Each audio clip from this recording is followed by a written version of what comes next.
Drapeau et pupitre sous les ors de la République. Jusqu'à présent, pour riposter face aux États-Unis, la parole officielle de la France, c'était seulement ça. Les États-Unis sont une puissance établie, mais qui s'affranchit de règles internationales qu'elle promouvait encore récemment. Mais depuis quelques mois, le ministère des Affaires étrangères a décidé de tester une autre approche, moins conventionnelle. Avec ce compte sur X, French Response, réponse française. L'idée ?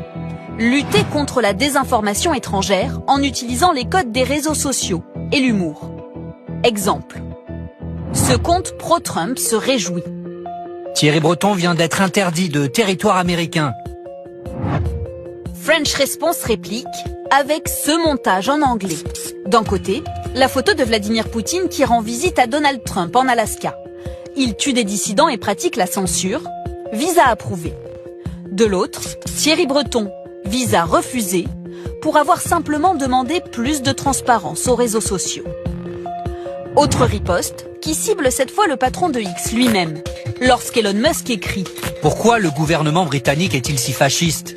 Le Quai d'Orsay publie une photo de Musk en train de faire ce qui ressemble fortement à un salut nazi.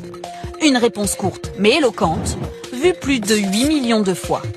Pour jouer le rôle des trolls officiels, des communicants et des diplomates du Quai d'Orsay. Ils assurent que cette nouvelle manière de communiquer a beaucoup plus d'impact. Nous avons quand même répondu aux codes qui sont ceux en ce moment sur cette plateforme. On peut mettre en avant, parfois de manière effectivement décalée mais assumée, juste le ridicule de leurs accusations qui sont portées contre nous. Et ça peut avoir un impact, y compris de dissuasion pour de futures accusations. Depuis sa création en août dernier, le compte French Response a engrangé plus de 50 000 abonnés.